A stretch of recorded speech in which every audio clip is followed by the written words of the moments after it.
அன்பின் உள்ளங்களை லைஃப்ல நான் நம்புற ஒரு தத்துவம் சொல்றேன், கேட்டுக்கோங்க. ஒரு கட்டத்துல உங்களுக்கு எவ்வளவு எதிரிகள் இருந்தாலும் உங்க எதிரிகளே உங்களுக்கு வழி சொல்லுவாங்க. உங்க வெற்றி பாதைக்கான வழிய அவங்களே சொல்லி தருவாங்க. இதற்கான ஒரு சிறந்த உதாரணம் தான் இன்னைக்கு நாம படிச்ச நற்செய்தி வாசகம்.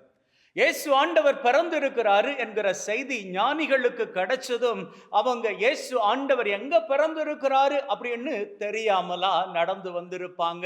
அவரை தேடி வந்திருப்பாங்க. நிச்சயமாக அவர்களுக்கு தெரியும் இயேசு ஆண்டவர் எங்கு பிறந்திருக்கிறார் அப்படின்னு சொல்லி. அவர்களது பயணம் ஒரு கட்டத்துல தடைப்பட்டு போகுது. அப்போ நமக்கெல்லாம் தெரிஞ்ச கதை என்ன? வானத்துல தோன்றிய விண்மீன். அந்த விண்மீன் அதை பார்த்துக்கிட்டு தான் இந்த ஞானிகள் வந்தார்கள். அந்த விண்மீன் தான் அவர்களை வழிநடத்தி வந்தது. ஒரு கட்டத்துல விண்மீன் காணாம போயிருச்சு. அப்போ விண்மீன் மறைஞ்சதுமே அவர்களுக்கு வழி தெரியாம போயிருச்சாம். நல்லா யோசிச்சு பாருங்க, விண்மீன் வேணே மறைஞ்சிருக்குமா? ஒருவேளை இப்படி நடந்திருக்கலாம் இல்லையா? அவங்க ராத்திரி புறாக நடந்துகிட்டு வந்தாங்க. விண்மீன் அதை பார்த்துக்கிட்டே நடந்துகிட்டு வந்தாங்க. அதுக்கப்புறமாக ராத்திரி முடிஞ்சிருச்சு, பகல் ஆரம்பிச்சிருச்சு. அப்போ விண்மீன் பகல்ல தெரியாது இல்லையா? அந்த நேரம்னு பார்த்து அவர்கள் வந்த இடம் ஏரோதினுடைய மாளிகை. சரி, ஒரு ராஜா இருக்கிறான் அப்படின்னு சொல்லிட்டு அவனை பார்த்துக்கலாம் அப்படின்னு சொல்லி இந்த ஞானிகள் போயிருக்கலாம் இல்லையா? அப்படி போனதும் ராஜா கிட்ட இவர்கள் இயேசு ஆண்டவர் பிறந்திருக்கிறார் அப்படி என்கின்ற செய்தியை சொல்லி இருக்கலாம் இல்லையா? அப்படி அவர்கள் சொன்னதும் அதை கேட்டதும் ஏரோது யாரு? இயேசுவை குறிச்சு நல்லது நினைத்தவனா, அல்லது தனக்கு எதிராக இன்னொரு ராஜா தோன்ற போகிறார் அப்படின்னு சொன்னதும் அத அவ ஏற்றுக்கொள்ளக்கூடிய மனநிலையில இருந்தவனா? கிடையாது இல்லையா? அப்படி பார்த்தால் அவன் இயேசுவுக்கு எதிரி அல்லவா?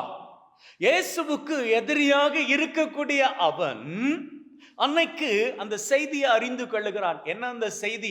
இயேசு பிறந்து விட்டார், உலகத்தை ஆள போகின்ற ராஜா பிறந்துட்டாரு, இனி எனக்கு எந்த வேலையுமே கிடையாது, அவ்வளவும் தான் நான் அப்படி என்கின்ற நிலைக்கு அந்த எதிரி வந்துட்டான்.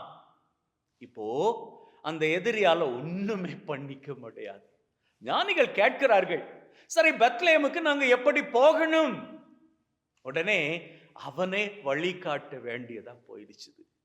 ஒரு கட்டத்துல நம்மளை யாரெல்லாம் கீழே தூக்கி போட்டாங்களோ, யாரெல்லாம் நமக்கு எதிரிகளாக இருந்தார்களோ, யாரெல்லாம் நம்முடைய முன்னேற்றத்திற்கு தடையாக இருந்தார்களோ, அவர்கள் எல்லாருமே நம்ம முன்னேற்றத்திற்கான வழிகளை காண்பித்தே கொடுப்பார்கள். என்ன? அது காலத்தின் கட்டாயம். அன்னைக்கு ஞானிகளுக்கு விண்மீன் தோன்றி வழிகாட்டிக்கிட்டு வந்துச்சு.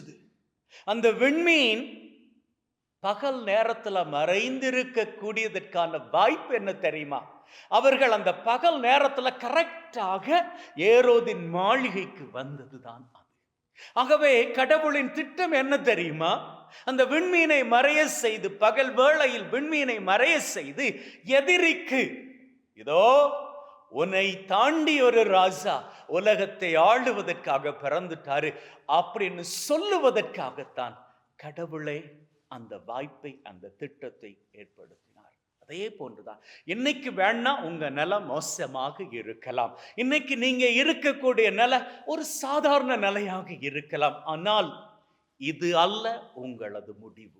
இதை தாண்டி நீங்கள் உயரங்களை காண போகிறீர்கள். உங்களது லட்சியங்களை நீங்க தொட்டுக்கொள்ள போகிறீர்கள். அந்த லட்சியங்களை நீங்க தொட்டுக்கொள்வதற்கு உங்களது எதிரிகளே உங்களுக்கு வழி சொல்வார்கள்.